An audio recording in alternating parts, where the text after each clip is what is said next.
بسم الله الرحمن الرحيم. اليوم مخارق تونسي. نبداو بسم الله. باش نبدا بالسمن نذوبو. المكونات: زوز كيسان سميد ارطب، كاس فرينه، ومغرفه خميره متاع خبز. نبداو بسم الله. كاس فرينه، زوز كيسان سميد، مغرفه خميره خبز، سمن ذايب،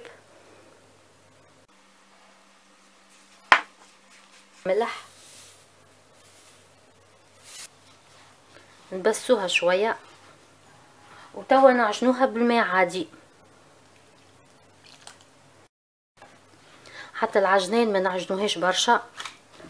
الطريقه هذه هكا نجبدو من برا وندخلو لداخل، نجبدو هكا لبرا وندخلو لداخل، هكا هكا هكا هكا نتحصلوا على عجينه فيها الهواء.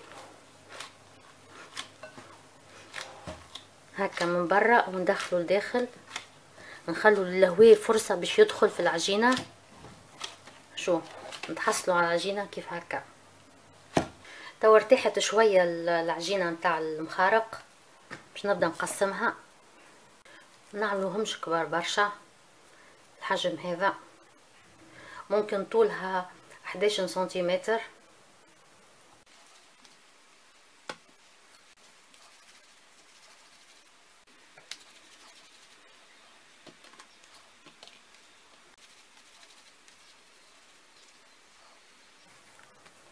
باهي نوريكم توا كيفاش نجموا نتحصلوا على الثقب هذوكم. الطريقه هذه سهله برشا.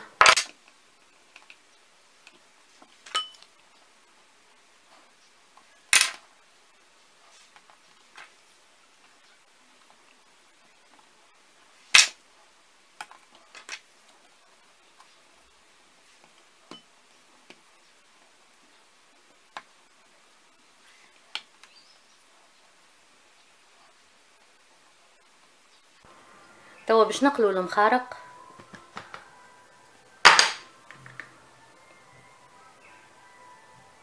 خليتهم يزيدوا يخمروا شويه. نكونوا حضرنا زيد العسل البارد، ميلزمش يكون سخون العسل.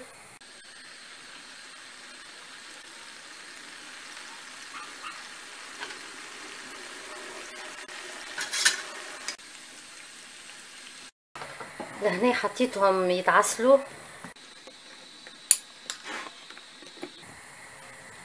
شوفوا كيفاش.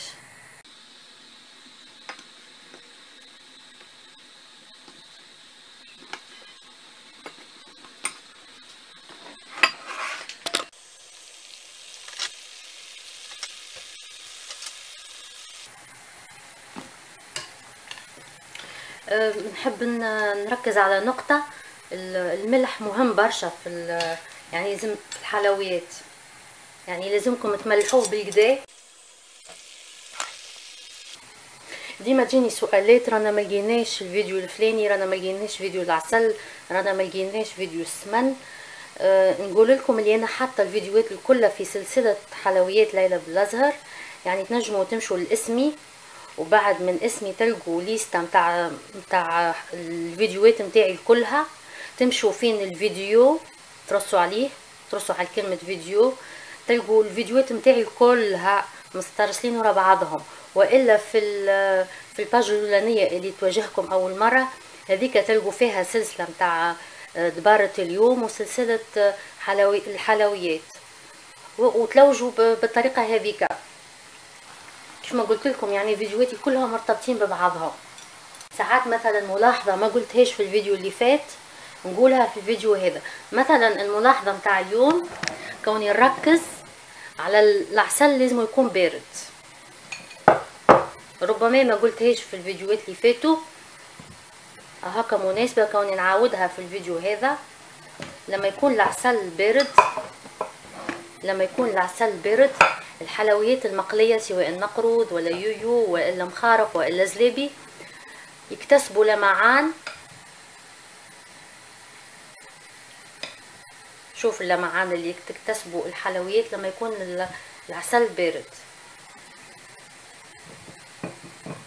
مش ما نخلوش زاد الحلويات المقليه تبرد وبعديك نعسلوها، لازمها سخونه وتتعسل، ما كانش ما تشربش العسل بالكدا.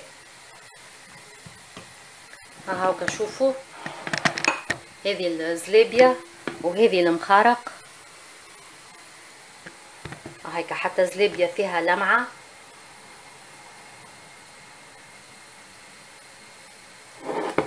والمخارق زاده فيها لمعه.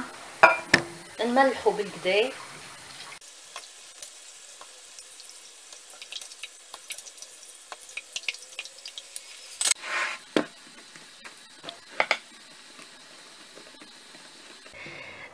هذه المخارق نتاعي حضرت،